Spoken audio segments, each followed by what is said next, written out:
கரூர் தென்னிந்திய செங்குந்த மகாஜன சங்கம் மற்றும் செங்குந்தர் இளைஞர் பேரவை சார்பில் ஐம்பெரும் விழா கரூர் வெங்கமேட்டில் உள்ள அண்ணா சிலை, எம்ஜிஆர் சிலை அருகே இன்று காலை நடைபெற்றது.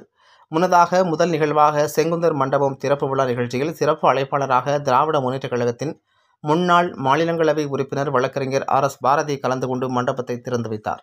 நிகழ்ச்சியில் திமுக மருத்துவர் அணி மற்றும் மாநிலங்களவை உறுப்பினர் மருத்துவர் கனிமொழி கலந்து கொண்டு குத்துவிளக்கேற்றி சிறப்பு செய்தார். தென்னிந்திய செங்குந்த மகாஜன சங்கத்தின் தலைவர் கைத்தறி கதிரவன் KPK செல்வராஜ் சங்கக்கொடியினை ஏற்றி வைத்து சிறப்புரை நிகழ்த்தினர். நிகழ்ச்சியில் கரூர் மாநகராட்சி மேயர் திருமதி கவிதா கணேசன், தென்னிந்திய செங்குந்த மகாஜன சங்கத்தின் கரூர் மாவட்ட தலைவர் PM என்கின்ற C. பாஸ்கர் முதலியார், மாவட்ட செயலாளர் வழக்கறிஞர் US தர்மசேனன் உள்ளிட்டோர் முன்னிலை வகித்தனர். 10ஆம் வகுப்பு மற்றும் 12ஆம் வகுப்பு பொதுத் தேர்வில் சிறந்த மதிப்பெண் பெற்ற மாணவ மாணவிகளுக்கும், நீட் தேர்வில் சிறந்த மதிப்பெண் பெற்ற மாணவ மாணவிகளுக்கும் பாராட்டு கேடயம் வழங்கி கௌரவிக்கப்பட்டது. கரூர் ஜவுளி நகரத்திற்கு பெருமை சேர்க்கும் வகையில் கைத்தறி நெசவு செய்து வரும் நெசவாளர்களுக்கு நிகழ்ச்சியில் பொன்னாடை அணிவித்து கௌரவிக்கப்பட்டது. நிகழ்ச்சியில் கரூர் மாநகராட்சி மாமன்ற உறுப்பினர் ஸ்டீபன் பாபு, தென்னிந்திய செங்குந்த மகாஜன சங்கத்தின் பொதுச் செயலாளர் குமரகுருபரன், கௌரவ தலைவர் சிவானந்தபதி, பேரவை செயலாளர் செந்தில்குமார், துணைத் தலைவர் கார்த்திக் உள்ளிட்ட திருச்சி, ஈரோடு, திண்டுக்கல், நாமக்கல், சேலம், திருப்பூர் உள்ளிட்ட பல்வேறு மாவட்டங்களைச் சேர்ந்த சங்க நிர்வாகிகள் கலந்து கொண்டனர்.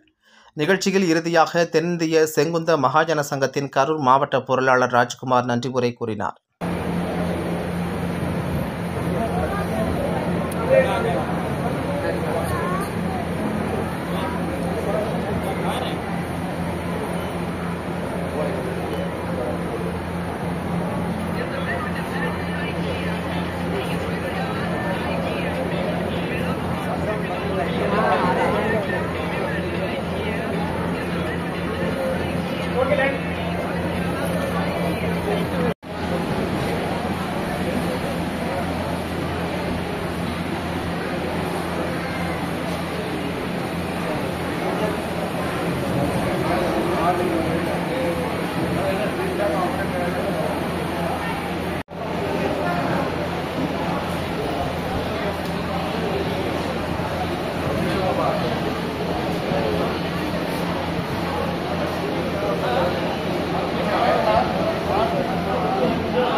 யோகேஷ் கணக்குஜம் 10th 11th 12th இந்த பிரைஸ் லிஸ்ட் உள்ளவங்க ஃப்ரண்ட்டுக்கு வந்துருங்க, கொஞ்சம் ஈஸியா இருக்கும்.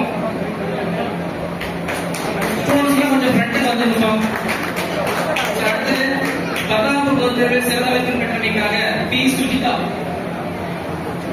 சுஜிதா